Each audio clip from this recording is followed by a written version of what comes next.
Le 7-9 sur France Inter. Nicole Ferroni, on me dit que vous êtes ravie. Oui, écoutez, je suis ravie le ravi de la crèche. Non, je suis ravie pour notre invité, Monsieur Solaire, puisqu'il y a 5 ans, Monsieur Solaire, vous étiez député UMP, vous êtes dorénavant les Républicains constructifs. Alors moi déjà que vous êtes devenu républicain, vraiment j'étais ravie, mais alors maintenant vous êtes constructif de surcroît, j'étais encore plus méga ravie, notamment lorsque vous avez dit de ce mandat, je ne serai pas dans l'opposition à ce gouvernement, tout ce qui sera proposé par ce gouvernement, si ça va dans le bon sens, je le voterai. Si ça va dans le mauvais sens, je ne le voterai pas. Je me suis dit, oui, youpi, bonne nouvelle. Monsieur Solaire a enfin compris à quoi sert un député. Au bout de 5 ans, chacun son rythme. Mais oui, c'est tout à fait ça. Un député, c'est quelqu'un dont on attend qu'il pousse les choses dans le bon sens, mais ne les pousse pas dans le mauvais. C'est donc quelqu'un dont on attend qu'il réfléchisse par intérêt général et pas par guéguerre de chapelle.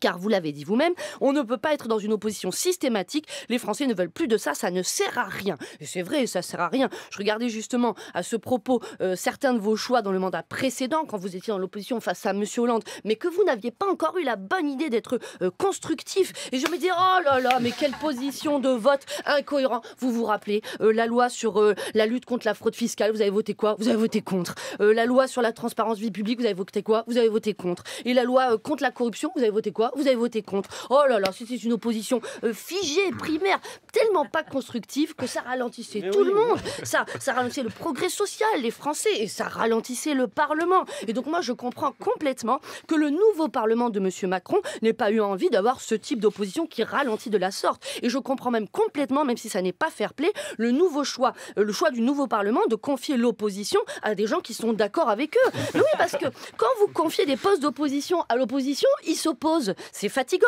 Autant confier des postes d'opposition à des gens qui sont du même avis que soi. C'est pas très moral, mais c'est malin.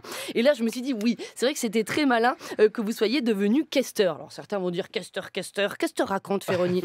Les questeurs, qu'est-ce que c'est? Eh bien, ce sont 3 députés qui sont élus par et parmi les 577 autres pour tenir et décider des financements de l'Assemblée.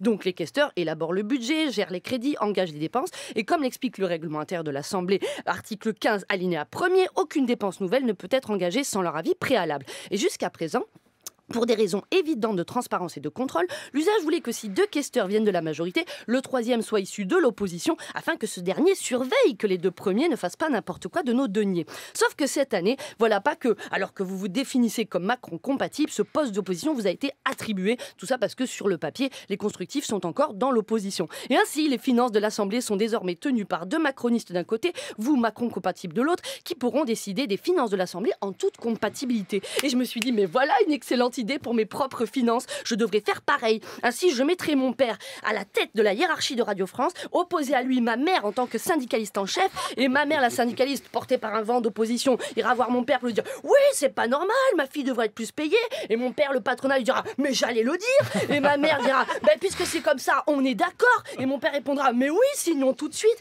et ainsi, dans cette compatible opposition, je serai bientôt payé 80 000 € la chronique, ce sera fantastique, à moins que, comme dans votre cas, ça soit plus fantasque que éthique.